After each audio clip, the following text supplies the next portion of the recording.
একমাত্র ব্যতিক্রম হচ্ছে কোরআন, যার শুরুতে বিসমিল্লাহ পড়তে হবে না। একমাত্র ব্যতিক্রম হচ্ছে কোরআন, যার শুরুতে আমাকে পড়তে হবে আউযু বিল্লাহি মিনাশ শাইতানির রাজীম, তারপরে আসবে বিসমিল্লাহ। কোরআন পড়ার শুরুতে আগে শয়তান থেকে বাঁচতে চাইতে আদেশ করা হয়েছে আদম সন্তানকে, ফাস্তাইজ মিনাশ শাইতানির রাজীম। আদম সন্তানের উদ্দেশ্যে আল্লাহর আদেশ যে তোমরা যদি কোরআন পড়তে চাও আগে শয়তান থেকে বাঁচার দোয়া করো। এটাই প্রমাণ করে যে শয়তান আপনাকে কোরআনের কাছে আসতে দিবে না। এই জন্য পৃথিবীর আর সকল ভালো কাজ শুরু হচ্ছে বিসমিল্লাহ দিয়ে, আর কোরআন পড়া শুরু হচ্ছে শয়তান থেকে বাঁচতে চাওয়ার মাধ্যমে, কেননা শয়তান আপনাকে কোরআনের কাছে আসতে দিবে না। ওয়াল্লাহি, আল্লাহর কসম, আজকে ইসলামী সম্মেলনে আমরা যত মানুষ উপস্থিত আছি, অনলাইনে যত মানুষ বক্তব্য এবং আলোচনা শুনছি, পরবর্তীতে যত মানুষ ভিডিওর মাধ্যমে আলোচনা বক্তব্য শুনবে, মা এবং বোনেরা যারা এই বক্তব্য শুনছেন, যতদূর পর্যন্ত মাইকের আওয়াজ যাচ্ছে, রাস্তাঘাটে দোকানপাটে যারা বসে আছেন, ইসআল নাফসাক, প্রত্যেকেই নিজেকে জিজ্ঞেস করেন সর্বশেষ কতদিন হলো আপনি কোরআন পড়েননি? সর্বশেষ কতদিন হলো আপনি কোরআন হাতে নিয়ে দেখেননি? কোরআন বুঝার চেষ্টা করেননি? ইসআল নাফসাক, নিজেকে জিজ্ঞেস করেন।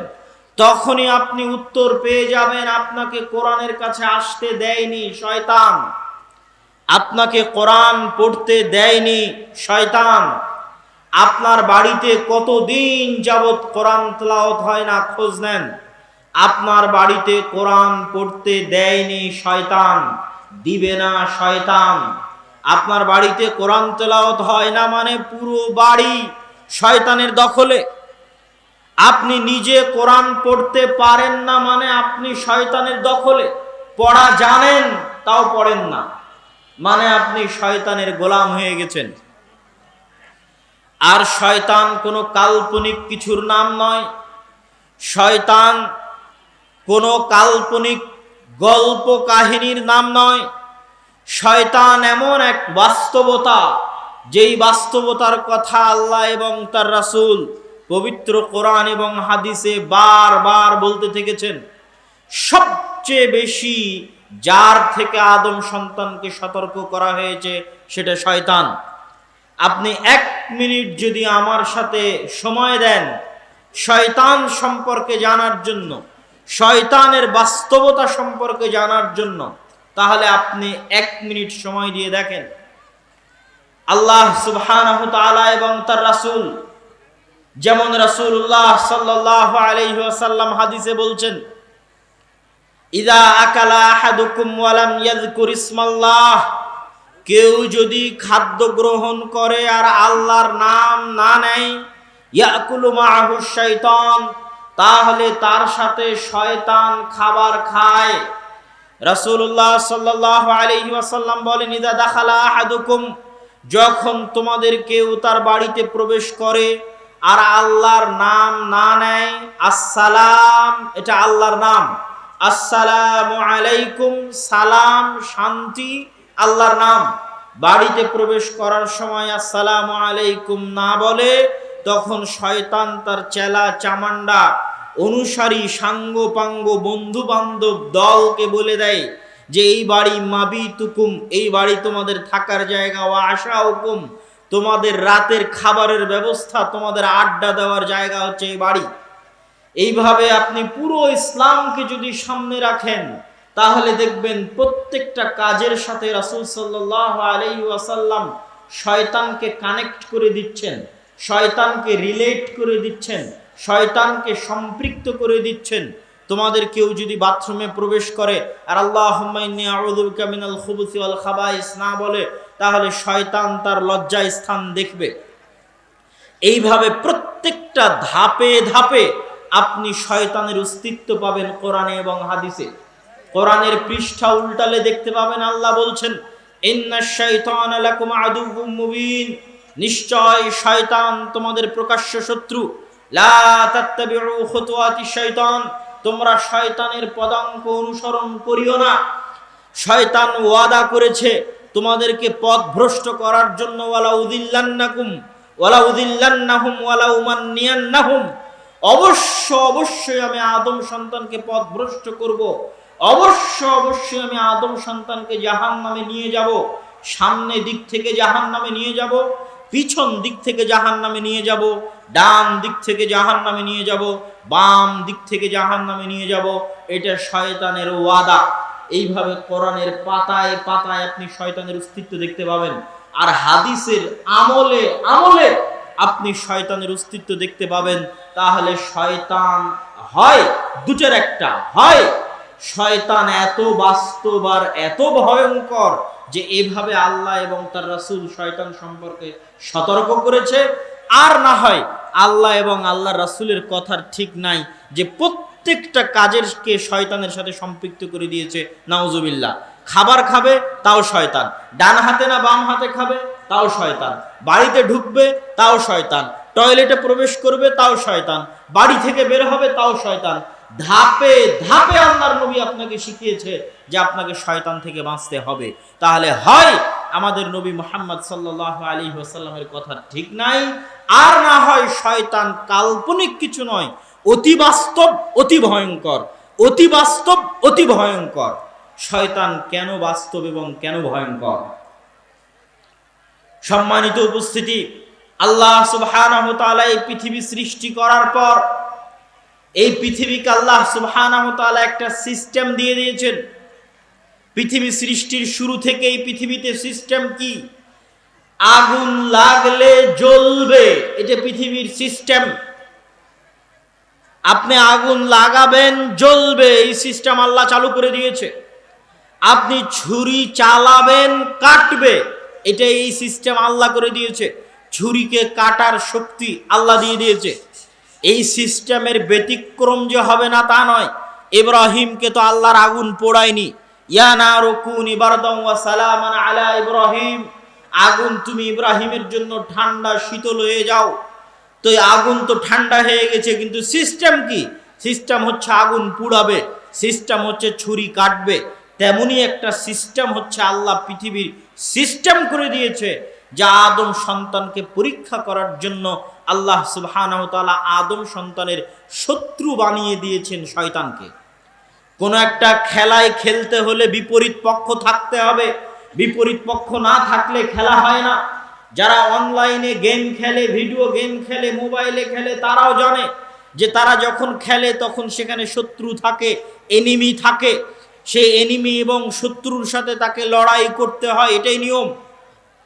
তো এই পৃথিবীটাও আল্লাহ সুবহানাহু ওয়া তাআলা এমন ভাবে ডেভেলপ করেছে, আমরা যদি আমাদের আজকের আধুনিক টেকনোলজির ভাষায় বুঝতে যাই, যে সফটওয়্যার ডেভেলপ করা, অ্যাপ ডেভেলপ করা, এমন ভাবে পৃথিবীর সিস্টেমকে আল্লাহ ডেভেলপ করেছে যে এই পৃথিবীতে আদম সন্তান হচ্ছে আত্মরক্ষার ভূমিকায় ডিফেন্সিভ প্লেয়ার, খেলোয়াড়, আর শয়তান হচ্ছে আক্রমণাত্মক ভূমিকায় অ্যাটাকিং প্লেয়ার, শত্রু, এনিমি।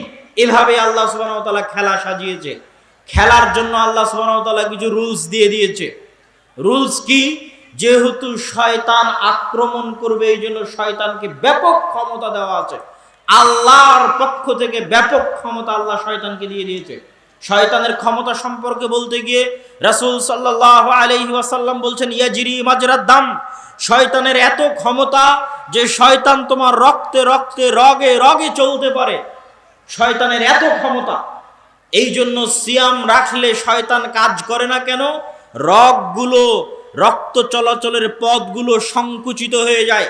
খাবে যত বেশি, পেট পূর্তি করে, পেট ভর্তি করে যত বেশি খাবে, রক্ত চলাচল তত বাড়বে, রক্ত চলাচলের রগের জায়গাগুলো তত প্রশস্ত থাকবে, শয়তান তত বেশি কার্যকরী হবে, তত বেশি তার ভূমিকা পালন করবে।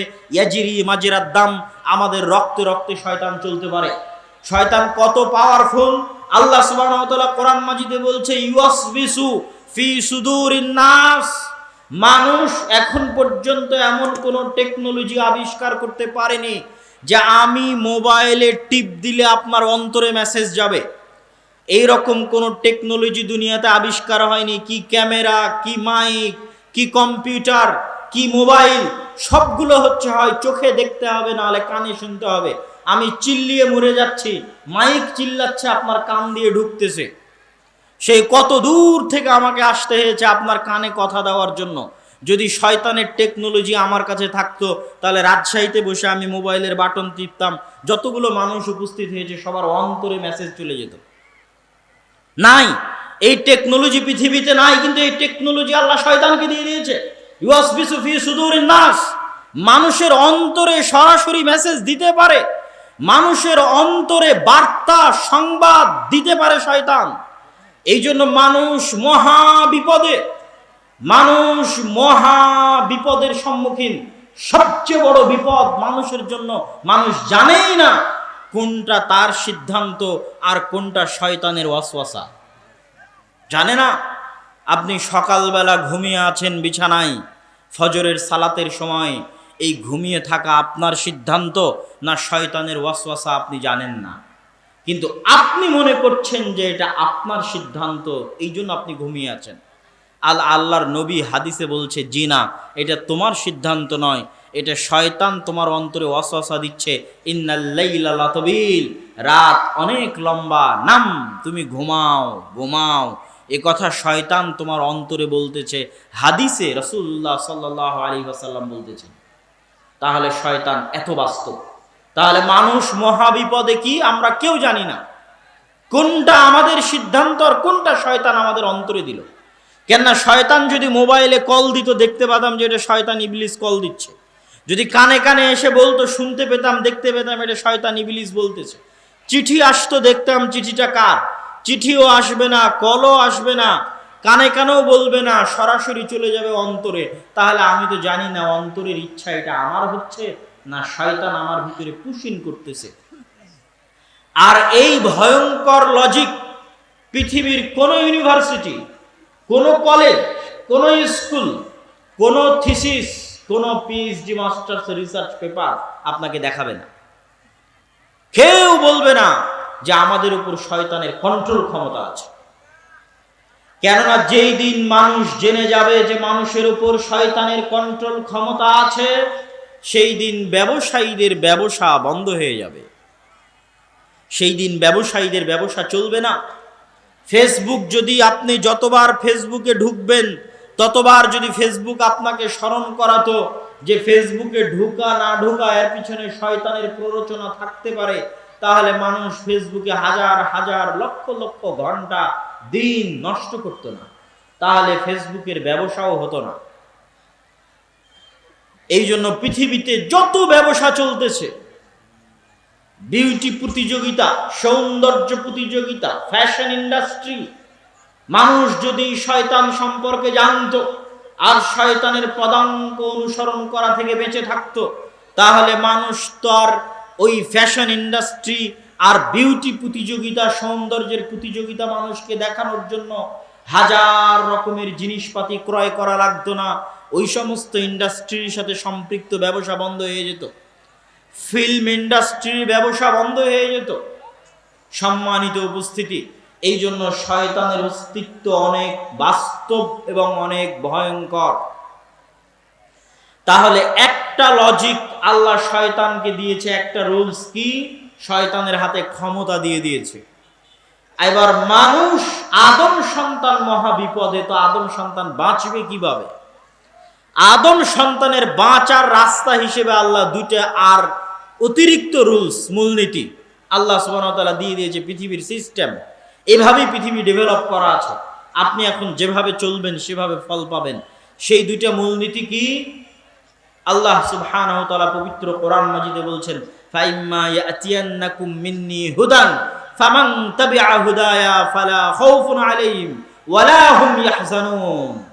শোনো, আমি ইবলিস আর তার বাহিনীকে বিশাল ক্ষমতা দিয়ে দিয়েছি, কিন্তু তোমাদেরকে বলে রাখি, হে আদমের সন্তান, আমার পক্ষ থেকে নবী যাবে, আমার পক্ষ থেকে রাসূল যাবে, আমার পক্ষ থেকে কিতাব যাবে। ফামান তাবিআ হুদায়া, যারা আমার নবী, আমার রাসূল এবং আমার পাঠানো কিতাব অনুসরণ করবে, ফালা খাউফুন আলাইহিম ওয়ালা হুম ইয়াহজানুন, কঠিন কিয়ামতের মাঠে তাদের কোনো ভয় থাকবে না, ওয়ালা হুম ইয়াহজানুন, এবং তাদের কোনো দুশ্চিন্তাও থাকবে না। কোনো দুশ্চিন্তা, কোনো ভয় তাদের জন্য থাকবে না, না দুনিয়াতে না পরকালে।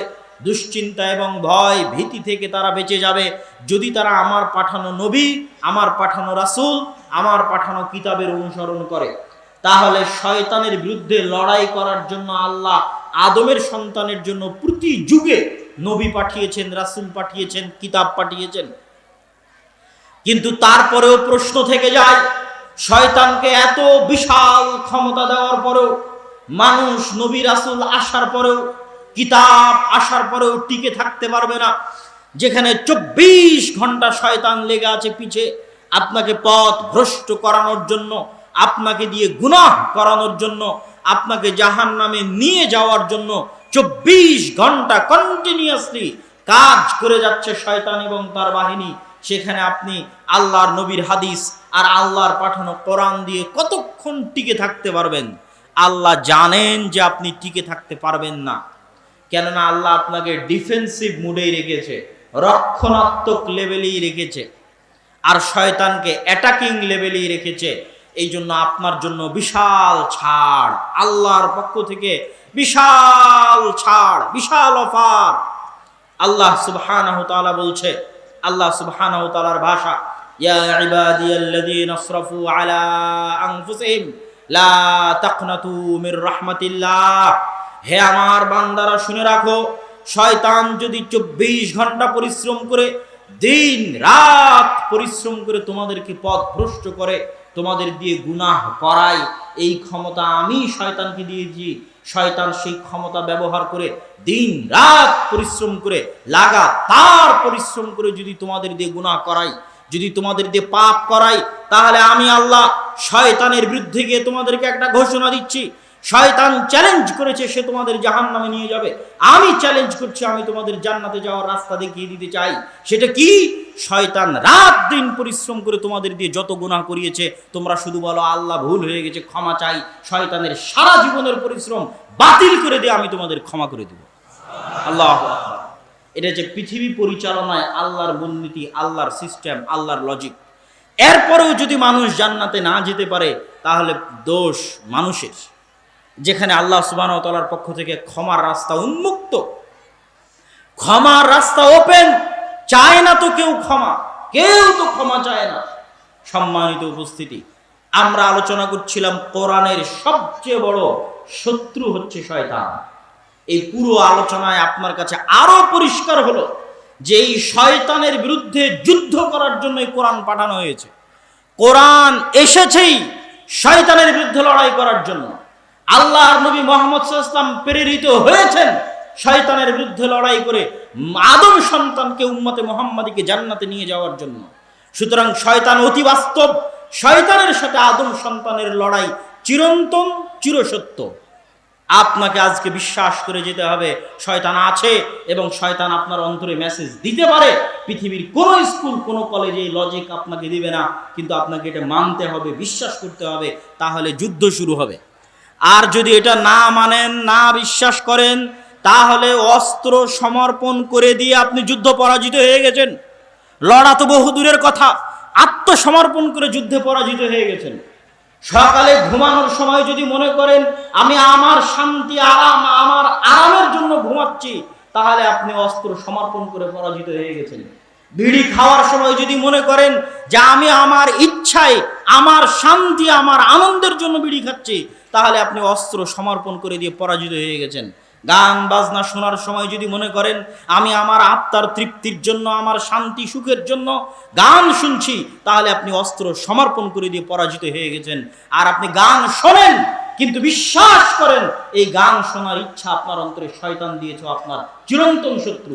সকালে ঘুমিয়ে থাকেন কিন্তু মনে করেন এই ঘুমিয়ে থাকাটা আপনার সিদ্ধান্ত নয়, এটা শয়তান চাচ্ছে আপনাকে ঘুমিয়ে রেখে জাহান্নামে নিয়ে যেতে।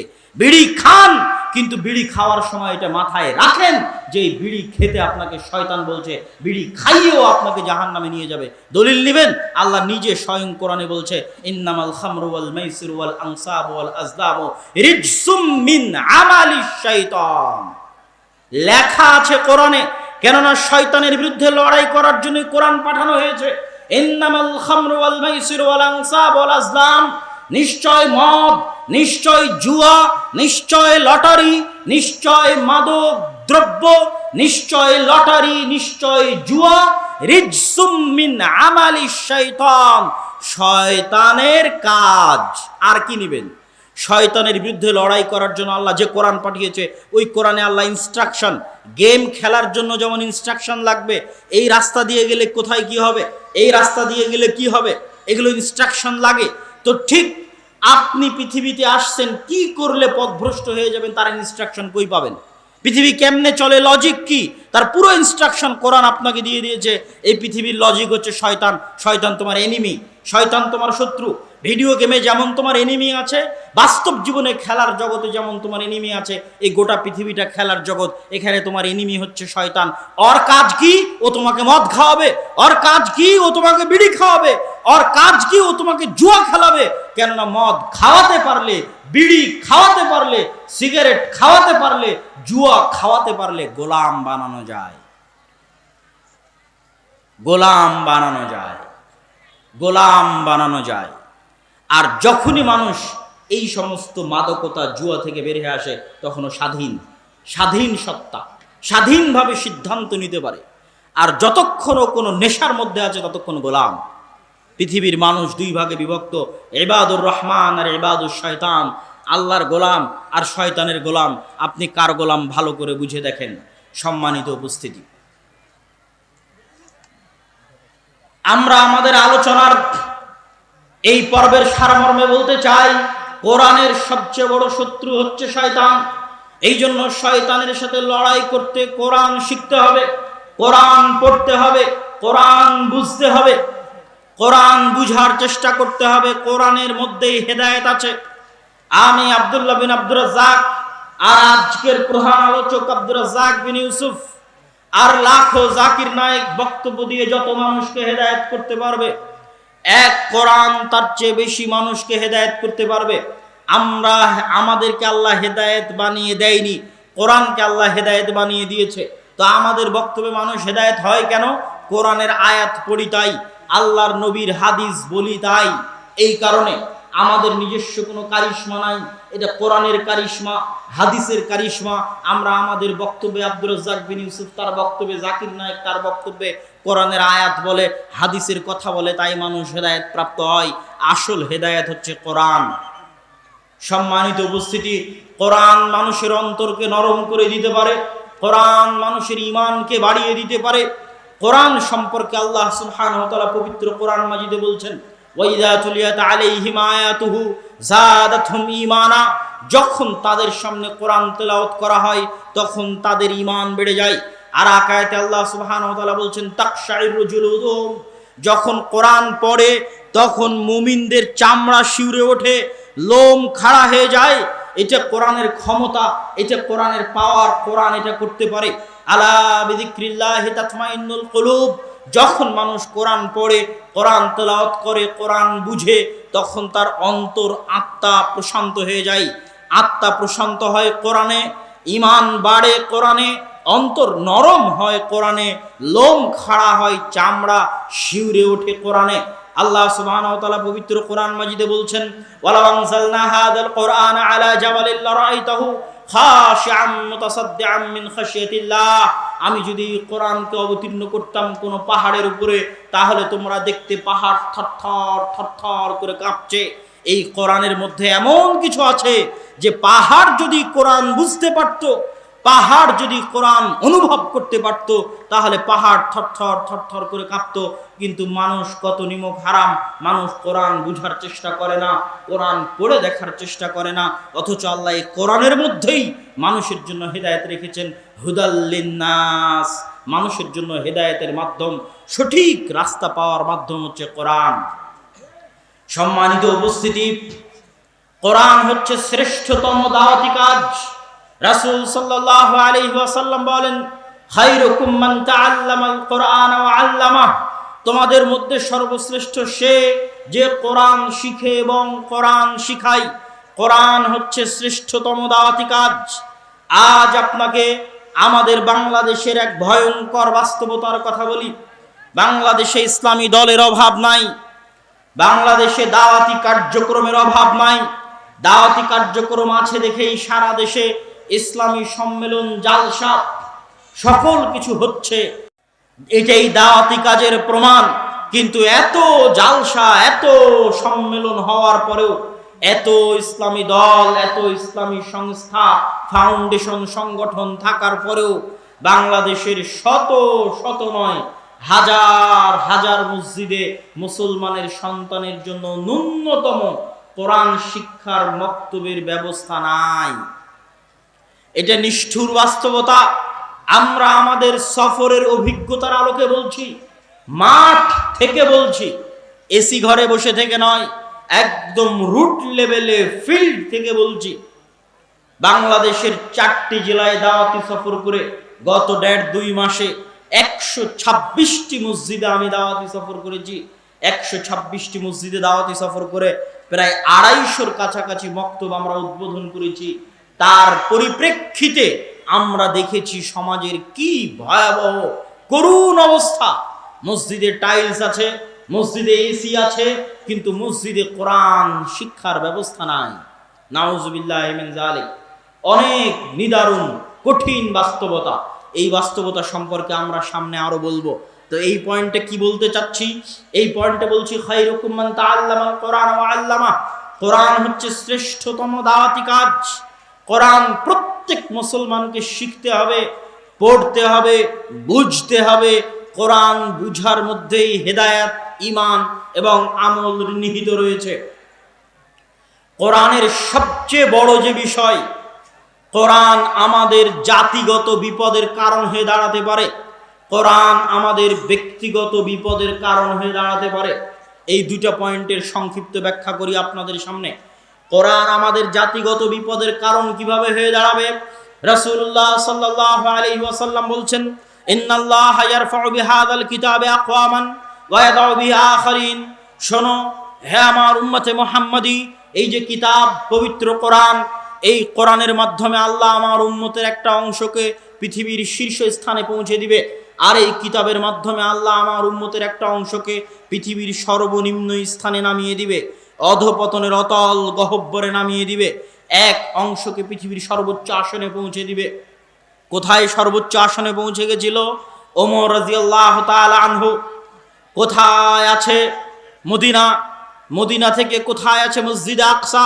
দীর্ঘ 1500 কিলোমিটারের পথ, দীর্ঘ 1500 কিলোমিটারের পথ। ওমর রাদিয়াল্লাহু তাআলা আনহু অর্ধেক রাস্তা নিজে উটের পিঠে, অর্ধেক রাস্তায় চাকরকে উটের পিঠে বসিয়ে, মাত্র একজন সফর সঙ্গী নিয়ে পায়ে হেঁটে উটের পিঠে রশি টেনে জেরুজালেমের দরজায় উপস্থিত হয়েছেন।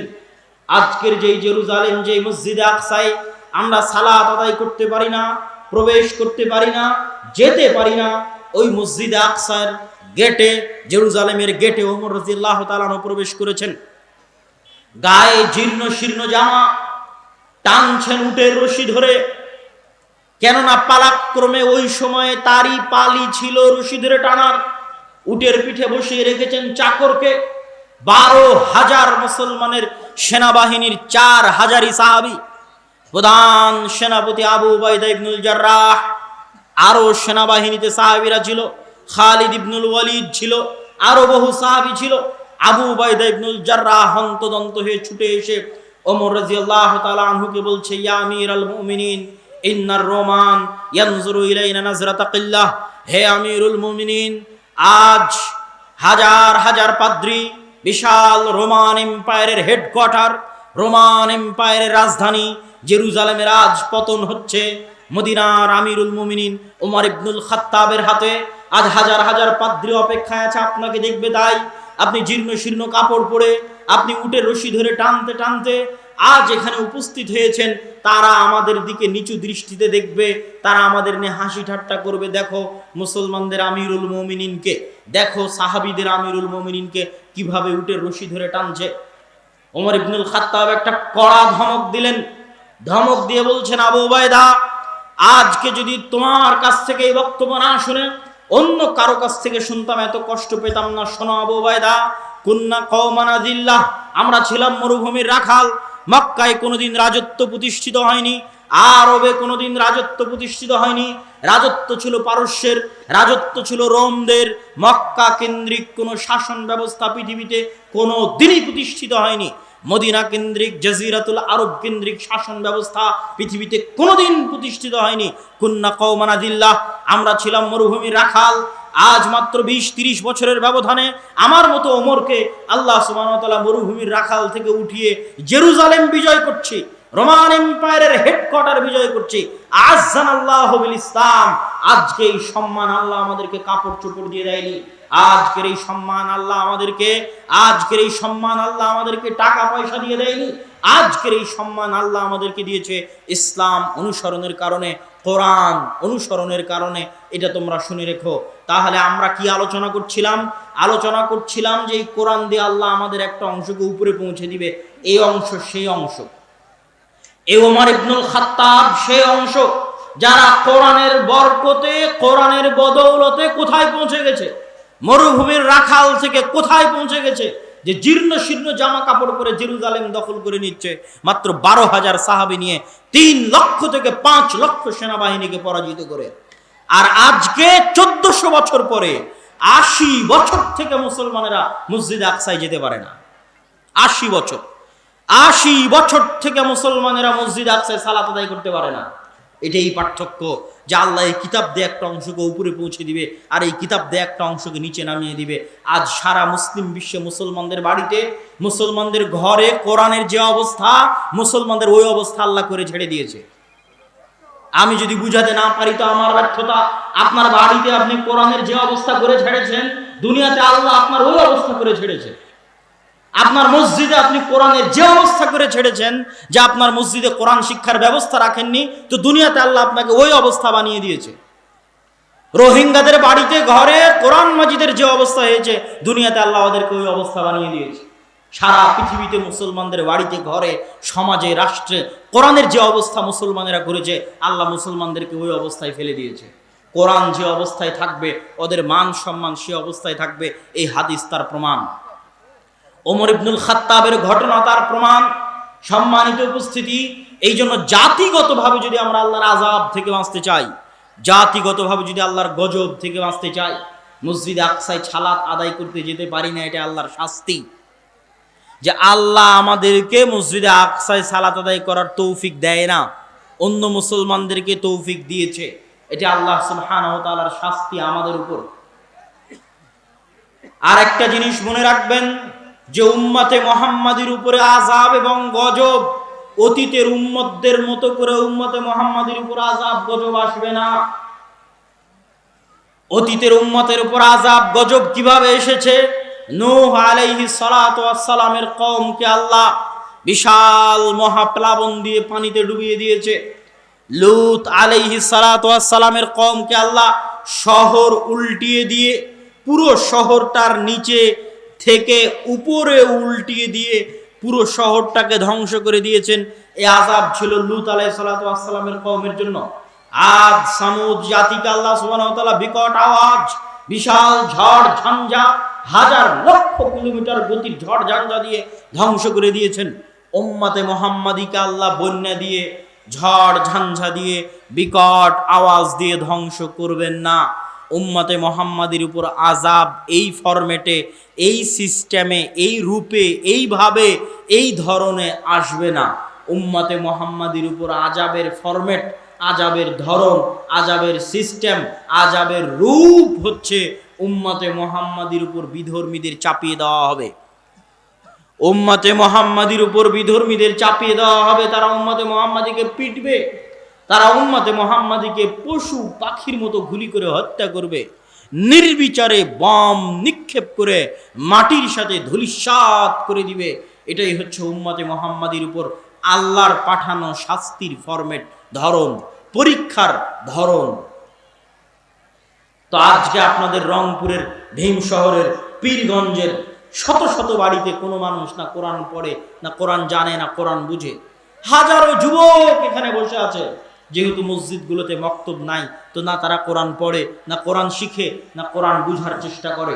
তো আপনাদের উপর যদি আল্লাহ গজব পাঠাতে চায়, তাহলে আপনাদের এই রংপুর ভূমিকম্প দিয়ে ধসিয়ে দেওয়া হবে না, আপনাদের এই রংপুরকে বন্যা দিয়ে ডুবিয়ে দেওয়া হবে না, আপনাদের এই রংপুরের উপর এমন বিধর্মীদের চাপিয়ে দেওয়া হবে যে একদিনে যদি রংপুরের সব মানুষকে জবাই করা হয়, একদিনে, আজকে এখন আপনারা এখানে বসে আছেন, এখন এখানে আকাশ থেকে বম নিক্ষেপ করে সবাইকে যদি হত্যা করে দেওয়া হয়, পৃথিবীতে তাকিয়ে দেখার কেউ থাকবে না। ফিলিস্তিনকে চোখের সামনে দেখেন, রোহিঙ্গাদেরকে চোখের সামনে দেখেন, গোটা রংপুরের মানুষকে একদিনে জবাই করে দেওয়া হলো, পৃথিবীতে কেউ টু শব্দ করবে না যে দুনিয়াতে রংপুর নামে কোনো জায়গা ছিল যেই জায়গাতে আজকে 1 কোটি মুসলমানকে জবাই করা হয়েছে। এইটা হচ্ছে আমাদের উপর আযাব, এইটা হচ্ছে আমাদের উপর গজব। এটা রাসূল সাল্লাল্লাহু আলাইহি ওয়াসাল্লাম আরেক হাদিসে স্পষ্ট করেছেন যে বিধর্মীরা তোমাদের উপর ওইভাবে ঝাঁপিয়ে পড়বে যেইভাবে ক্ষুধার্ত রাক্ষস খাবার প্লেটে ঝাঁপিয়ে পড়ে।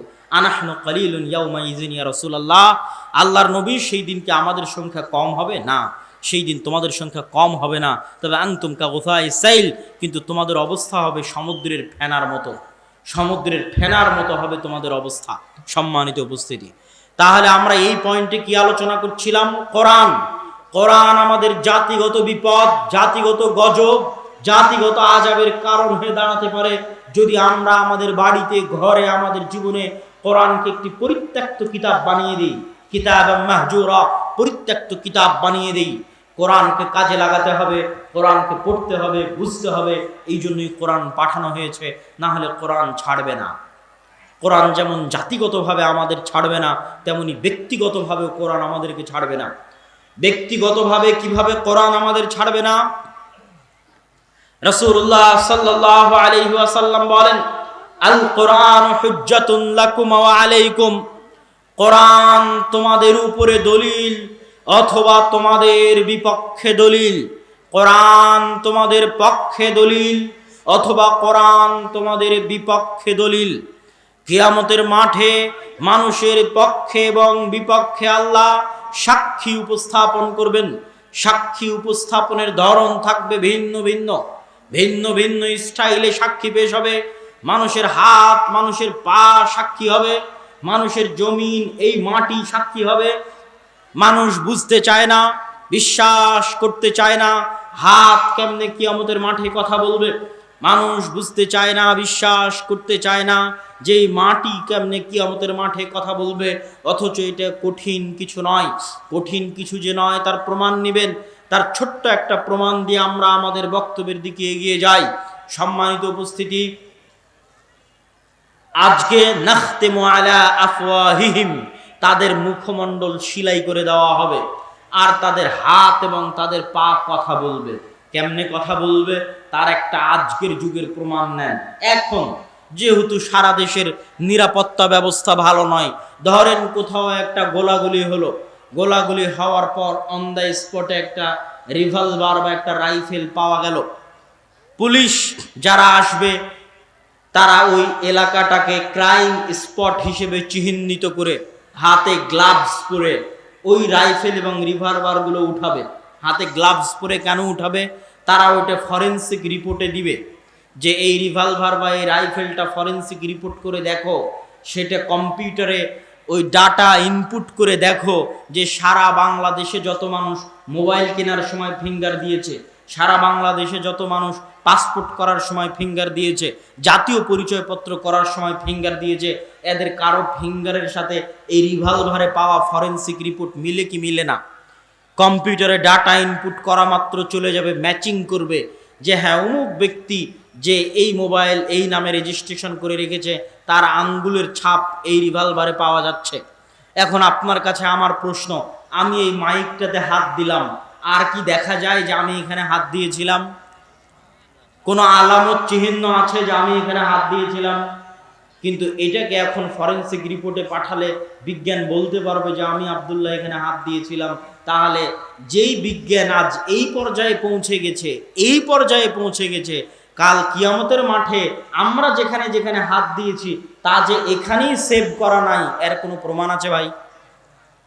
ছোট্ট চিপের মধ্যে যদি হাজার হাজার ডাটা সেভ করা থাকে, তা আমার এই চামড়ার সংস্পর্শে আসা মাত্রই ফরেনসিক রিপোর্টে ধরে ফেলছে আমি হাত দিয়েছিলাম, তো ওটা উল্টিয়ে দেন যে ওটা আমার এই আঙ্গুলের এটার মধ্যে সেভ হয়ে আছে। আমি দুনিয়াতে যেখানে যেখানে হাত দিয়েছি প্রত্যেকটা টাচ এই আঙ্গুলের স্ক্রিনে সেভ করে রেখেছেন আল্লাহ সুবহানাহু ওয়া তাআলা। কিয়ামতের মাঠে যখন আদেশ দেওয়া হবে সেই দিনে কথা বলতে থাকবে। অবাস্তব না বাস্তব? আজকের বিজ্ঞান প্রমাণ করছে বাস্তব।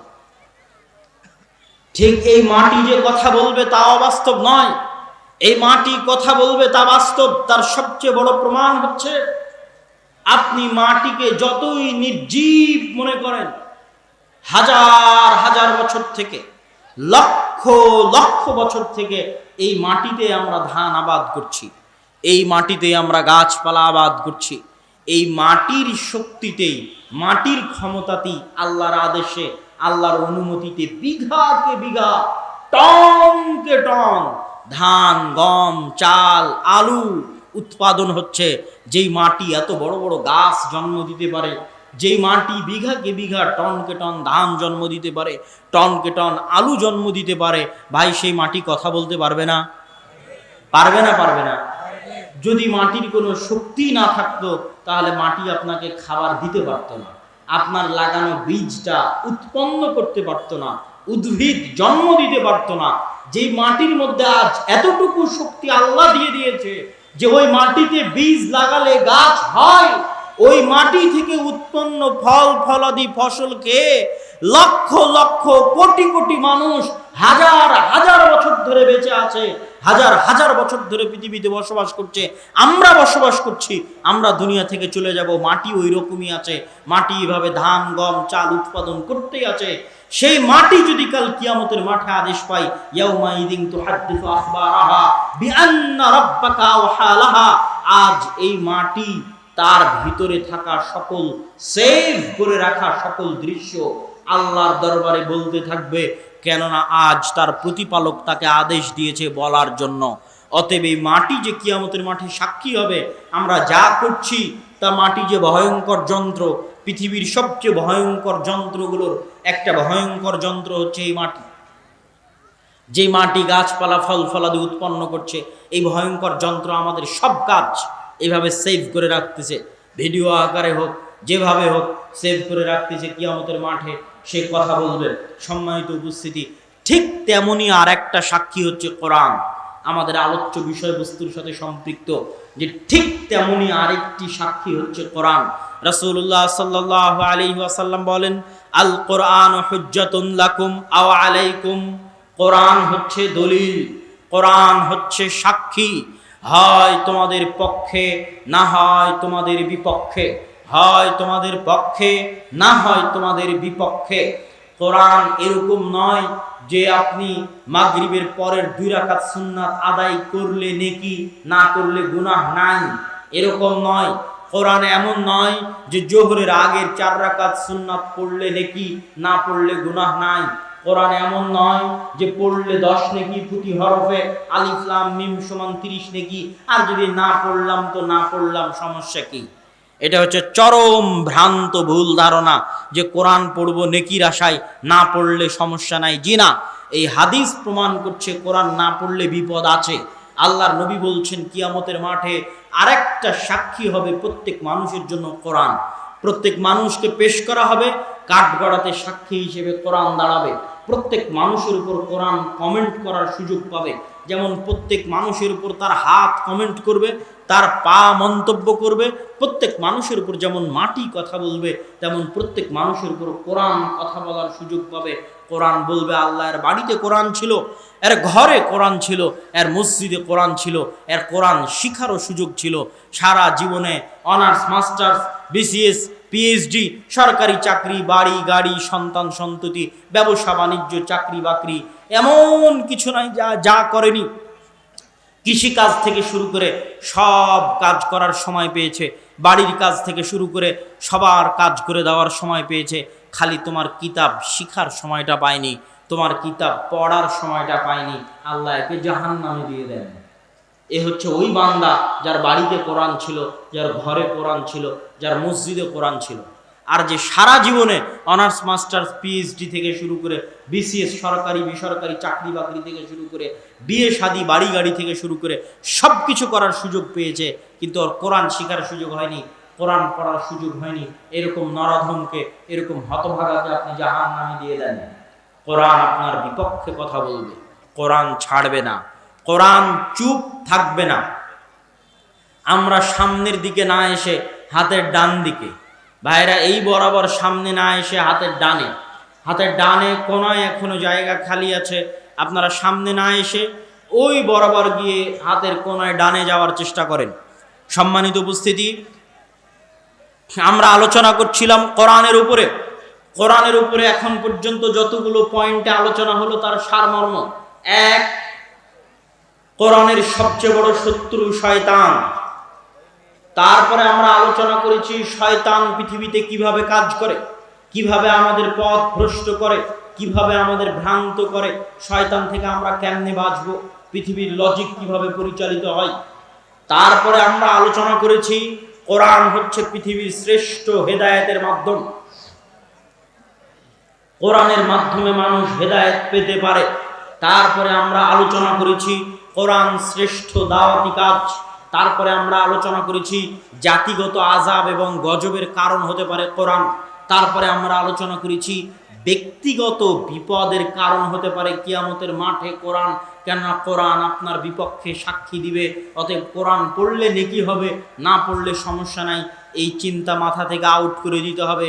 কোরআন আপনার বিরুদ্ধে দাঁড়িয়ে গেলে সে একটি ভয়ঙ্কর কিতাব। অতএব এই কথা মাথায় রেখেই কোরআনকে মূল্যায়ন করার চেষ্টা করতে হবে। এবার এই অংশের আলোচনার শেষ পয়েন্ট আপনাদের সামনে পেশ করি। এই অংশের আলোচনার শেষ পয়েন্ট হচ্ছে মসজিদ ভিত্তিক দ্বীন শিক্ষা, মসজিদ ভিত্তিক কোরআন শিক্ষা। মসজিদ ভিত্তিক দ্বীন শিক্ষা সম্পর্কে বলতে গিয়ে শুরুতে আমাদের আলোচনা করতে চাই সারা বিশ্বে মুসলমানদের শিক্ষার বেহাল দশা। আজকে আপনি ফিলিস্তিনের মুসলমানদের উপরে যে নৃশংস নির্মম হামলা চলছে, এই নৃশংস নির্মম হামলার যতই প্রতিবাদ করেন, আমরাও প্রতিবাদ করছি, আমরাও আল্লাহর দরবারে দোয়া করছি, কিন্তু আপনাকে একটা সত্য বাস্তবতা বলে রাখি, আমার চোখে দেখা বাস্তবতা। ভারতের মুসলমানদের দেখেছি, সৌদি আরবের মুসলমানদের দেখেছি, ইউরোপ সফর করে বিভিন্ন দেশ থেকে ইউরোপে যে মুসলমানেরা গেছে তাদেরকে দেখেছি। মুসলমানদেরকে দেখার দীর্ঘ অভিজ্ঞতার আলোকে আপনাকে বলছি, সারা পৃথিবীতে মুসলমানেরা শিক্ষায় অধপতিত, অবহেলিত, অতি নিম্ন স্তরের একটি জাতিতে পরিণত হয়েছে জ্ঞান, বিজ্ঞান এবং শিক্ষায়। আমার চোখ সাক্ষী, আইফেল টাওয়ার, ফ্রান্সের রাজধানীর আইফেল টাওয়ারের সামনে আশেপাশে যত মানুষ বসে বিড়ি খাচ্ছে, যত মানুষ বসে মদ খাচ্ছে, যত মানুষ বসে জুয়া খেলতেছে, তার 90% মুসলমান। তার 90% মুসলমান। সব আফ্রিকা থেকে এসেছে, মরক্কো থেকে এসেছে, লিবিয়া থেকে এসেছে। সাদা চামড়ার নেটিভ আমার চোখে ওখানে পড়েনি। ভারতের মুসলমানদেরকে দেখেন, কিছু কিছু রাজ্য ব্যতীত এমনও রাজ্য পাবেন ভারতের মুসলমানদের, যেই রাজ্যগুলোর আদালতের কেসের মামলার যদি জরিপ করেন, তাহলে ওই রাজ্যে যত কেস হয়েছে মাদকতার নামে, যত কেস হয়েছে চুরির নামে, যত কেস হয়েছে জুয়ার নামে, যত কেস হয়েছে মদ, গাঞ্জা, ফেন্সিডিলের নামে, তার 90% কেস মুসলমানদের নাম পাবেন।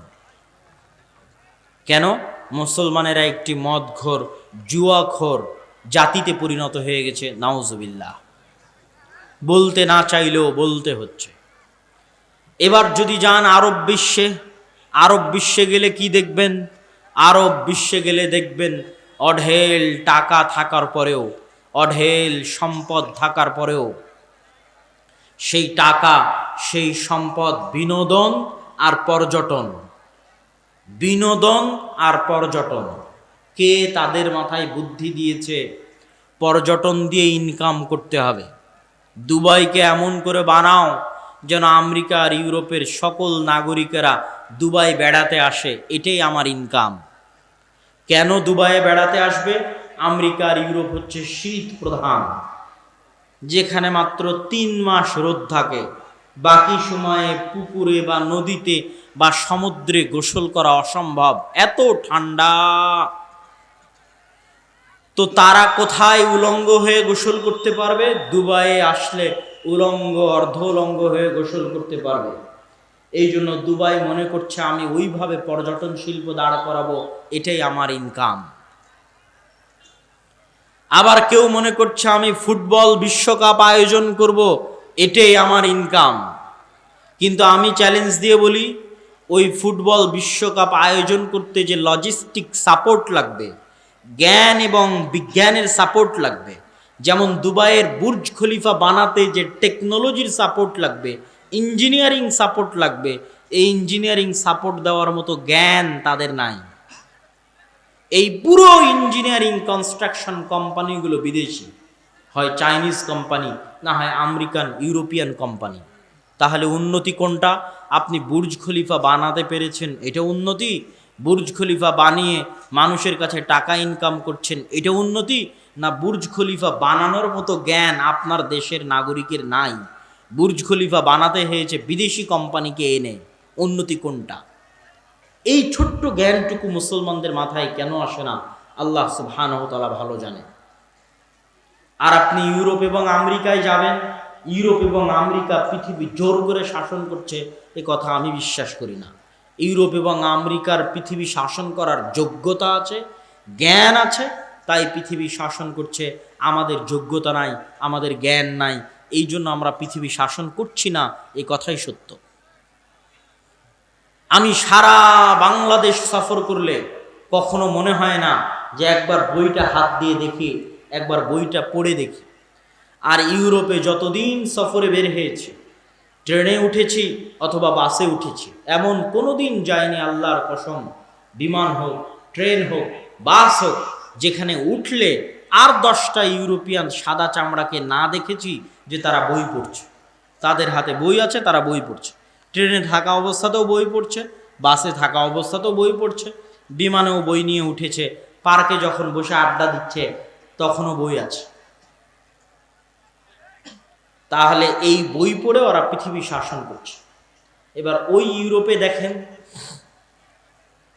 ওই ইউরোপে বাংলাদেশ থেকে মুসলমানেরা গেছে, Pakistan, Afghanistan, African country, Yemen, Syria থেকে, লিবিয়া থেকে মুসলমানেরা গেছে, মরক্কো থেকে মুসলমানেরা গেছে, ইন্দোনেশিয়া, মালয়েশিয়া থেকে মুসলমানেরা গেছে। আপনি জরিপ করেন যে ইংল্যান্ড, আমেরিকা সহ ইউরোপের দেশগুলোতে যত মুসলমানেরা আছে তাদের কত পার্সেন্ট বিশ্ববিদ্যালয়ের টিচার, তাদের কত পার্সেন্ট মেডিকেলের প্রফেসর। ওই জরিপ বাদ দেন, আপনি এখানে জরিপ করেন, বাংলাদেশের যতগুলো IELTS সেন্টার আছে যেখানে বিদেশে যাওয়ার জন্য IELTS পরীক্ষা দেয়, এখানে জরিপ করেন। ভিসা যে অফিসগুলো আছে ইউরোপ এবং আমেরিকার, সেখানে জরিপ করেন। যারা ইউরোপ আমেরিকায় পড়ার জন্য যাচ্ছে এদেরকে জিজ্ঞেস করেন ওদের কতজন পড়াশোনা শেষ করে বিশ্ববিদ্যালয়ের টিচার হওয়ার জন্য যাচ্ছে, ওদের কতজন পড়াশোনা শেষ করে মেডিকেলের প্রফেসর হওয়ার জন্য যাচ্ছে। নাই তা নয়, আছে, কিন্তু 90% যাচ্ছে ওই দেশের রেস্টুরেন্টে গিয়ে ওয়েটার হবে, 90% যাচ্ছে ওই দেশে গিয়ে ট্যাক্সি ড্রাইভার হবে, 90% যাচ্ছে ওই দেশে গিয়ে কেয়ার হোমের জব করবে। কেয়ার হোমের জব মানে বাড়ির কাজের লোক, এটা হলো কেয়ার হোমের জব। যেহেতু আমি দেখে এসেছি, বাস্তব অভিজ্ঞতা বলছি। তো সারা পৃথিবী থেকে যত মুসলমান গেছে ইউরোপ আমেরিকায়, জরিপ করেন যে তাদের সামাজিক অবস্থান কি, ওই সমস্ত দেশে তাদের সামাজিক স্ট্যাটাস কি। তাদের বেশিরভাগের সামাজিক স্ট্যাটাস দোকানদার তথা সুপার শপের মালিক, দোকানের মালিক। বেশিরভাগের সামাজিক স্ট্যাটাস ড্রাইভার, ট্যাক্সি ড্রাইভার। বেশিরভাগের সামাজিক স্ট্যাটাস হচ্ছে রেস্টুরেন্টের ওয়েটার। বেশিরভাগের সামাজিক স্ট্যাটাস হচ্ছে কেয়ার হোমের জব করে তথা বাড়ির কাজের লোক। আরব, মধ্যপ্রাচ্যের কথা তো বাদেই দিলাম। তথা যখন দেশে তখনও গোলাম, যখন বিদেশে তখনও গোলাম। এই গোলামির জিঞ্জির চলতে থাকবে। এই গোলামির জিঞ্জির চলতে আছে শিক্ষা না থাকার কারণে, জ্ঞান বিজ্ঞানে পিছিয়ে থাকার কারণে। আপনি যদি এই সারা পৃথিবীর মুসলমানদের অবস্থা ক্যামেরা দিয়ে দেখতে চান, জুম লেন্স ক্যামেরা দিয়ে দেখতে চান, যে আমি এখানে বসে থেকে দূরবীন দিয়ে দেখব যে সারা বিশ্বের মুসলমানদের অবস্থা কি, তাহলে ভূমধ্য সাগর, এক পাশে লিবিয়া, এক পাশে মরক্কো, এক পাশে হচ্ছে আপনার আজকের ফিলিস্তিন, তারপরে আজকের ইসরায়েল, আর আরেক পাশে, এগুলো সব হচ্ছে এক পাশে, আর আরেক পাশে হচ্ছে ইতালি, স্পেন, ফ্রান্স, মধ্যেখানে হচ্ছে ভূমধ্য সাগর। এই ভূমধ্য বন্দর থেকে, লিবিয়ার বিভিন্ন বন্দর থেকে নৌকা ছাড়ে, যে নৌকাগুলো বাতাস দিয়ে ফুলানো নৌকা, খেলনা নৌকা, বাতাস দিয়ে ফুলানো, কাঠের ডিঙ্গি নৌকাও নয়, যে ডিঙ্গি নৌকায় রোহিঙ্গারা আসে এই ডিঙ্গি নৌকাও নয়, বাতাস দিয়ে ফুলানো নৌকা। এই বাতাস দিয়ে ফুলানো নৌকাতে অন্তত 300 থেকে 400 মানুষ বসে আছে, যারা সবই মুসলমান, সারা পৃথিবীর বিভিন্ন দেশ থেকে এই মুসলমানেরা ওখানে গিয়ে জমা হয়েছে। এই নৌকা যখন রাত 12টা-1টার সময় ছাড়বে, তখন এই নৌকার ভাগ্যে 2টা জিনিস লেখা আছে, হয় সমুদ্রে ডুবে মরে যাবে, আর না হলে ইউরোপের কোনো দেশ যদি ভিক্ষা দেয় শরণার্থী হিসেবে, থাকার যদি জায়গা দেয়, ওদের পুলিশ ওদের শরণার্থী আশ্রয় কেন্দ্রের যারা আছে তাদের এসে, যেমন আমরা রোহিঙ্গাদের আশ্রয় দিয়েছি, ওইরকম ওরা যদি আশ্রয় দেয়, তাহলে ওদের শরণার্থী শিবিরে যাব, তারপরে আস্তে আস্তে একদিন অবৈধ থেকে বৈধ, বৈধ থেকে আস্তে আস্তে কাগজপাতি, তারপরে একদিন এনআইডি, পাসপোর্ট, এইভাবে একটা সময় প্রতিষ্ঠিত হয়ে যাব। ওটা হচ্ছে জান্নাত, আর আমরা আছি জাহান্নামে। এই নৌকায় থাকা মুসলমানেরা হচ্ছে সারা বিশ্বের মুসলমানদের চিত্র। এই নৌকায় প্রত্যেক দিন এরকম শত নৌকা, যত যুবক এখানে বসে আছে সবাই ইউটিউবে গিয়ে সার্চ দিতে পারো, এটা সম্পর্কে জানার জন্য, তথ্য নেওয়ার জন্য তোমরা সার্চ দিতে পারো, যাতে তোমাদের অনুভূতি কাজ করে, যাতে তোমাদের চিন্তা শক্তি কাজ করে। সম্মানিত উপস্থিতি, তা আমি বলছিলাম সারা পৃথিবীতে মুসলমানদের শিক্ষার অবস্থা ভয়ঙ্করভাবে অবনতিতে। এবার আসে আমার নিজের দেশ, প্রিয় মাতৃভূমি বাংলাদেশ পাকিস্তানের মতো থার্ড ওয়ার্ল্ড কান্ট্রির যারা দেশ আছে, এরকম থার্ড ওয়ার্ল্ড কান্ট্রির দেশগুলোতে তারা মনে করে উন্নতি মানে রাস্তাঘাট, তারা মনে করে উন্নতি মানে ব্রিজ, তারা মনে করে উন্নতি মানে কালভার্ট, তারা মনে করে উন্নতি মানে ফ্লাইওভার। এগুলো উন্নয়নের পার্ট, কিন্তু প্রকৃত উন্নয়ন হচ্ছে শিক্ষা, প্রকৃত উন্নয়ন হচ্ছে জ্ঞান, প্রকৃত উন্নয়ন হচ্ছে গবেষণা। জ্ঞান, গবেষণা এবং শিক্ষার জন্য বড় কোনো মেগা প্রজেক্ট, বড় কোনো মেগা বাজেট এই সমস্ত দেশে আপনি পাবেন না। কেন পাবেন না? আমরা যারা আজকে এখানে সামনে বসে আছি, আমরা যদি জাহেলও থাকি, মূর্খও থাকি, তবুও সরকারের কোনো সমস্যা নাই। কেন সমস্যা নাই ভাই? সরকারে যেই আসুক, যেই থাকুক, আমার উদ্দেশ্য এটা নয়। আমার উদ্দেশ্য হচ্ছে এই দেশের মানুষ যদি মূর্খ থাকে, জাহেল থাকে, তো সরকারের কোনো সমস্যা নাই। কেন? সরকারের যদি 2টা মদখোর, জুয়াখোর, গুন্ডা থাকে, তাহলে ওই মদখোর, জুয়াখোর, গুন্ডা দিয়েই ক্ষমতা থাকবে। তাহলে আপনাকে শিক্ষিত করে লাভ কি? আপনি শিক্ষিত হলে তো আর গোলামি করবেন না।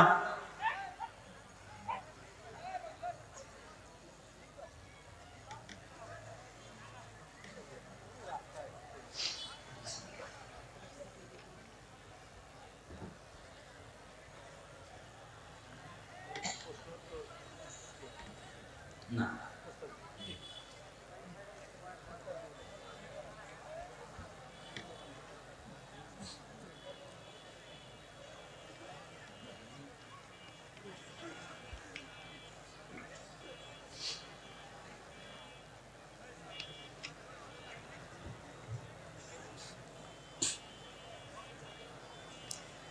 সম্মানিত উপস্থিতি, আমরা আমাদের দীর্ঘ আলোচনার শেষ প্রান্তে পৌঁছে গেছি।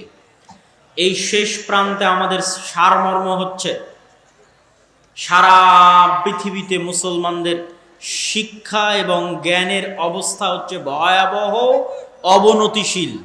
আরব বিশ্ব থেকে শুরু করে, ইউরোপে যাওয়া মুসলমানেরা থেকে শুরু করে, ভারতের মুসলমানেরা থেকে শুরু করে বাংলাদেশের মুসলমান পর্যন্ত আপনাদেরকে উদাহরণ দেওয়া শেষ, আপনাদেরকে উদাহরণ দিয়ে বুঝিয়ে দেওয়া শেষ। এবার আরো শেষ প্রান্তে চলে আসি, এবার আমাদের বাড়ির মসজিদে চলে আসি, আমাদের গ্রামের মসজিদে চলে আসি, যে আমাদের দেশে আমাদের সমাজে শিক্ষার ব্যবস্থা কতটা অধপতনে চলে গেছে, কতটা নিম্ন স্তরে চলে গেছে, যা আমাদের মসজিদের কমিটির কাছে এসি লাগানোর টাকা আছে, টাইলস লাগানোর টাকা আছে, মসজিদে এসি এবং টাইলস আছেও, মসজিদের ফান্ডে টাকাও আছে, মসজিদ প্রতি বছর মসজিদের উন্নয়নে জালসাও করছে, তবুও মসজিদে কোরআন শিক্ষার মক্তবের ব্যবস্থা নাই। এরকম কত মসজিদ নিবেন? আমি মাঠ থেকে বলতেছি, 126টা মসজিদ সফরের দীর্ঘ অভিজ্ঞতা থেকে, 250টা মসজিদে মক্তব উদ্বোধনের অভিজ্ঞতা থেকে বলছি, এরকম বহু মসজিদ আমার চোখে পড়েছে, যেই মসজিদে এসি আছে, টাইলস আছে, মসজিদের কমিটির টাকাও আছে, কিন্তু মসজিদে কোরআন শিক্ষার ব্যবস্থা করা নাই। এই জন্য আমি বক্তব্য দিতে দিতে তখন শক্তভাবে ওই মসজিদগুলোতে বলে এসেছি, যে আজকে আপনাদের সামনেও বলতে চাচ্ছি, যে আপনারা যারা আজকে এখানে উপস্থিত আছেন, যে যেখান থেকে এসেছেন, যে অঞ্চল থেকে এসেছেন, আপনাদেরকেও বলতে চাচ্ছি, আপনার মসজিদের কমিটিকে আপনি এই মেসেজটা পৌঁছে দিবেন, এই বার্তাটা পৌঁছে দিবেন, যে মসজিদের বড় দায়িত্বগুলোর দ্বিতীয় বড় দায়িত্ব সালাত হচ্ছে প্রথম বড় দায়িত্ব, সালাতের পরে দ্বিতীয় বড় দায়িত্ব হচ্ছে কোরআন বা দ্বীন শিক্ষার ব্যবস্থা করা। মসজিদ কমিটি যদি সালাতের পরে মসজিদে দ্বীন শিক্ষার ব্যবস্থা শক্তিশালী না করতে পারে, তাহলে ওই মসজিদ কমিটি মসজিদ পরিচালনায় অযোগ্য। ওই মসজিদ কমিটিকে মসজিদের দায়িত্ব থেকে ইস্তফা দিতে হবে, অন্যথায় মসজিদে কোরআন এবং দ্বীন শিক্ষার ব্যবস্থা শক্তিশালী করতে হবে। সম্মানিত উপস্থিতি, আপনাদের সামনে আরো একটি উদাত্ত আহ্বান জানিয়ে বলতে চাই, যে বাংলাদেশে এরকম একটি মুসলিম প্রধান দেশের 90% অধিক ছেলে মেয়ে স্কুলে যায়, তারা মাদ্রাসায় আসে না। এই জন্য মাদ্রাসা প্রতিষ্ঠা করা সমাধান নয়। দ্বীন জাতিকে দ্বীন শিখানো, মাদ্রাসা প্রতিষ্ঠা করা তার সমাধান নয়। আমরা যত বেশি মাদ্রাসা বানাই না কেন, অবশ্যই জাতির উপকার হবে, আলেম তৈরি হবে, দায়ী তৈরি হবে, কিন্তু এই পার্সেন্টেজ আমি কমাতে পারবো না, যে মাদ্রাসায় আসা শিক্ষার্থীর সংখ্যা হচ্ছে 2%, 2.5%, আর স্কুলে যাওয়া শিক্ষার্থীর সংখ্যা হচ্ছে 90%। এটা ওই দিন কমবে যেই দিন সরকারিভাবে দ্বীন শিক্ষাকে একীভূত করে সিলেবাস তৈরি করা হবে, স্কুল কলেজ মাদ্রাসা মিলিয়ে দ্বীন শিক্ষাকে একীভূত করে সিলেবাস তৈরি করা হবে, সেই দিন এই পার্সেন্টেজ কমতে পারে। যতদিন এই রকম কোনো সিলেবাস তৈরি না হচ্ছে, সিলেবাসের অবস্থা তো আরো অধপতন, আরো ভয়াবহ। আমাদের জাতীয় সিলেবাসের অবস্থা, স্কুলের সিলেবাসের অবস্থা আরো অধপতন, আরো ভয়াবহ। সেখানে দ্বীনের শিক্ষা, কোরআনের শিক্ষার আশা করা তো বহু দূরের কথা। সেখানে 90% ছেলে মেয়ে এই সমস্ত স্কুলে যায়, এই সমস্ত ছেলে মেয়েরা মাদ্রাসায় যায় না। এই সমস্ত ছেলে মেয়েদের কাছে যদি আমরা দ্বীন পৌঁছাতে চাই, তাহলে আজকের এই একদিনের বক্তব্য দিয়ে সম্ভব নয়। এই 1 ঘন্টার বক্তব্য, বছরে একদিন আপনার কাছে আসলাম, এসে 1 ঘন্টার বক্তব্য দিয়ে আপনাকে আমি কি দ্বীন শিখাবো, জাতিকে আমি কি দ্বীন শিখাবো?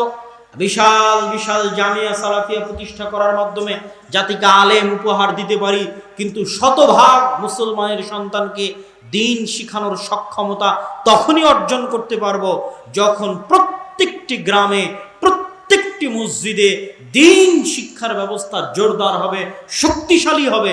তখনই রুট লেভেলে, তৃণমূল পর্যায়ে, বাড়িতে বাড়িতে, গ্রামে গ্রামে দ্বীনের মৌলিক বেসিক প্রাথমিক জ্ঞানটা অন্তত প্রত্যেক মুসলমানের সন্তানের কাছে আমরা পৌঁছে দিতে পারবো। বলেন ইনশাআল্লাহ। সেই চিন্তা ভাবনা থেকেই, সেই উদ্যোগ থেকেই, ভারত, সৌদি থেকে শুরু করে ইউরোপের মুসলমানদের অবস্থা দেখেই, তাদের করুণ পরিণতি দেখেই আমরা দাওয়া ইলাল্লাহ নামে মসজিদ ভিত্তিক দ্বীন শিক্ষা কার্যক্রম শুরু করেছি। সারা দেশব্যাপী আমরা এই কার্যক্রম পরিচালনা করছি। আজকে যে অনুষ্ঠানটি আয়োজন হয়েছে সেটিও দাওয়া ইলাল্লাহর অধীনে এই অনুষ্ঠানটি আয়োজন হয়েছে। এই অনুষ্ঠানের মাধ্যমে অত্র অঞ্চলে আমরা মসজিদ ভিত্তিক মক্তব শিক্ষাকে দুর্বারভাবে শক্তিশালীভাবে এগিয়ে নিয়ে যেতে চাই। আপনারা যারা যেখান থেকে এসেছেন, যারা আজকের প্রোগ্রামের আয়োজক কমিটি আছেন তারা সহ, যেহেতু এই এলাকা এই অঞ্চল আমার সফর দেওয়া হয়নি, হয়তো রাজশাহীর সালাফি কনফারেন্সের পরে সফর দিব ইনশাআল্লাহ। সফর দিলে আরও বিস্তারিত কথা হবে, কিন্তু তারপর উদাত্ত আহ্বান জানিয়ে গেলাম, যে যেখান থেকে এসেছেন জামিয়া সালাফিয়ার সাথে যোগাযোগ করবেন। জামিয়া সালাফিয়ার সাথে যোগাযোগ করে আমাদের মসজিদে মক্তব পরিচালনার জন্য আমাদের বিশেষ আলাদা সিলেবাস আছে। সেই বিশেষ আলাদা সিলেবাসের উপর মক্তবের শিক্ষককে ট্রেনিং দেওয়ার ব্যবস্থা আছে। মক্তবগুলোর ম্যানেজমেন্ট, হাজিরা থেকে শুরু করে পরীক্ষা, সার্টিফিকেট থেকে শুরু করে সকল কিছুর ব্যবস্থাপনা আমাদের কাছে আছে। আপনারা যারা যেখান থেকে এসেছেন তারা নিজ নিজ এলাকা থেকে উদ্যোগ নিয়ে যারা আজকের প্রোগ্রাম আয়োজন করেছে তাদের সাথে যোগাযোগের মাধ্যমে হোক, সরাসরি জামিয়া সালাফিয়া ডাঙ্গিপাড়া পবা রাজশাহীতে গিয়ে যোগাযোগের মাধ্যমে হোক, আপনারা আমাদের সাথে সম্পর্ক রক্ষা করে আপনাদের মসজিদগুলোতে মক্তব চালু করুন। আপনাদের মসজিদগুলোতে আমাদের সিলেবাসগুলো নিন, আমাদের ট্রেনিং, সেই ট্রেনিংয়ের মাধ্যমে আপনার মক্তব থেকে শিক্ষক পাঠিয়ে ট্রেনিং নিয়ে আপনাদের মসজিদগুলোকে এক একটা দিন শিক্ষার দুর্গ হিসেবে গড়ে তুলুন। আপনারা যারা এখানে প্রত্যেকে উপস্থিত হয়েছেন, প্রত্যেকের মাথায় এই কাজ, এই দায়িত্ব আমি দিতে চাই এবং তার সাথে আরেকটি ওয়াদাও করতে চাই। এই কাজ এবং দায়িত্ব দিয়ে আমি হারিয়ে যাব এমনটা নয়। জাতির সাথে আমার ওয়াদা করা আছে, খোলা মাঠে আমার ওয়াদা করা আছে, 126টা মসজিদে গিয়ে আমার ওয়াদা করা আছে। বাংলাদেশের যে কোনো প্রান্তে মসজিদ ভিত্তিক দ্বীন শিক্ষা বাস্তবায়নের লক্ষ্যে আমি আব্দুল্লাহ বিন আব্দুর রাজ্জাকের যদি সেখানে যাওয়ার দরকার হয়, তাহলে আমি আমার নিজের খরচে ফি সাবিলিল্লাহ আপনার ওই মসজিদে গিয়ে আপনার এই মসজিদ ভিত্তিক দ্বীন শিক্ষা কার্যক্রমকে সামনের দিকে এগিয়ে নিয়ে যেতে সহযোগিতা করব ইনশাআল্লাহ। এই মর্মে আমি জাতির সাথে ওয়াদাবদ্ধ এবং আমার সফর অব্যাহত আছে। এই অব্যাহত সফরের ভিত্তিতে আপনারা যদি যোগাযোগ করেন, আপনাদের কাছেও আপনাদের সামনেও আসা যাবে ইনশাআল্লাহ। যারা আমাদের অনলাইন দেখেন তারা অনলাইনে আমাদের মসজিদের মক্তবের যে গুগল লিংক দেওয়া আছে, সেই গুগল লিংক দিয়ে আপনারা যাবতীয় তথ্য দিলে আমরা এমনিই চলে আসব। ওই তথ্য দেখে যেভাবে আমরা সব জায়গায় গেছি। আর যদি এটা আপনাদের জন্য কঠিন হয় তাহলে সরাসরি আমাদের সাথে যোগাযোগ করবেন। আমরা আপনাদের মসজিদগুলোতে আসতে চাই, মসজিদগুলোতে মক্তব পরিচালনা করতে চাই। আর যদি আমাদের পক্ষে আসা সম্ভব না হয়, তবুও আপনারা নিজ উদ্যোগে আমাদের সিলেবাস নিয়ে, আমাদের ট্রেনিংয়ের সময় জেনে আপনার শিক্ষক পাঠিয়ে ট্রেনিংয়ের মাধ্যমে প্রত্যেকটি মসজিদকে শক্তিশালী দ্বীন শিক্ষার দুর্গ হিসেবে গড়ে তুলুন। আপনাদের সামনে এই দাবি, এই দাওয়া রেখে আল্লাহ সুবহানাহু ওয়া তাআলার নিকটে দোয়া করতে চাই, হে আল্লাহ, আপনি আমাদের দেশব্যাপী মসজিদ ভিত্তিক দ্বীন শিক্ষা পরিচালনার এই দাওয়াতি কাজকে কবুল করুন, আল্লাহুম্মা আমিন। এই দাওয়াতি কাজের প্রতি মানুষের অন্তরকে নরম করে দিন, আল্লাহুম্মা আমিন। এই দাওয়াতি কাজের প্রতি মানুষের অন্তরে আগ্রহ তৈরি করে দিন, আল্লাহুম্মা আমিন। যেন মানুষ স্বতঃস্ফূর্তভাবে সানন্দে আমাদের এই দাওয়াতি কাজটি গ্রহণ করে এবং নিজ নিজ এলাকায় গিয়ে মুসলমানের সন্তানদের কোরআন শিক্ষা, দ্বীন শিক্ষার ব্যবস্থা নিশ্চিত করতে পারে। এই তৌফিক আপনি দান করুন, আল্লাহুম্মা আমিন। বক্তব্যের শেষে আল জামিয়া সালাফিয়া দিনাজপুর, তেঘরা বিরল দিনাজপুরের সালাফি কনফারেন্স সম্ভবত 3রা ফেব্রুয়ারি অথবা 2রা ফেব্রুয়ারি শুক্রবার, 2রা ফেব্রুয়ারি 2 তারিখ দিনাজপুরের সালাফি কনফারেন্স শুক্রবার। আমরা আশা করব আপনারা এখান থেকে স্বতঃস্ফূর্তভাবে দিনাজপুরের সালাফি কনফারেন্সে অংশগ্রহণ করবেন। পাশাপাশি রাজশাহীর সালাফি কনফারেন্স আগামী সপ্তাহে আছে, যেখানে আপনাদের সুবিধা হয়। তবে দিনাজপুরে অবশ্যই উপস্থিত হবেন, যেহেতু দিনাজপুর প্রতিষ্ঠানটা আমরা রংপুর বিভাগীয় প্রতিষ্ঠান হিসেবে কল্পনা করি, সেহেতু দিনাজপুরের সালাফি কনফারেন্স 2রা ফেব্রুয়ারি আপনাদের অংশগ্রহণের উদাত্ত আহ্বান জানিয়ে এবং বক্তব্য শেষে যাওয়ার সময় মাসিক আল ইতিসাম সহ যে সমস্ত বই পুস্তক আছে সেগুলো নিয়ে যাওয়ার উদাত্ত আহ্বান জানিয়ে আজকে আমি আমার সংক্ষিপ্ত বক্তব্য এখানেই শেষ করছি। ওয়া আখিরু দাওয়ানা আনিল হামদুলিল্লাহি রাব্বিল আলামিন। ও আমাদের স্বেচ্ছাসেবকরা আপনাদের মধ্যে সহযোগিতার জন্য যাবে। আপনারা অবশ্যই মসজিদ ভিত্তিক দ্বীন শিক্ষা এই কার্যক্রমকে সামনে রেখেই দানের হাত প্রশস্ত করবেন। আমাদের স্বেচ্ছাসেবক ভাইয়েরা কই আছে? তাহলে তাদেরকে প্রবেশ করতে বলেন, স্বেচ্ছাসেবক ভাইদেরকে আমরা ভিতরে প্রবেশ করার উদাত্ত আহ্বান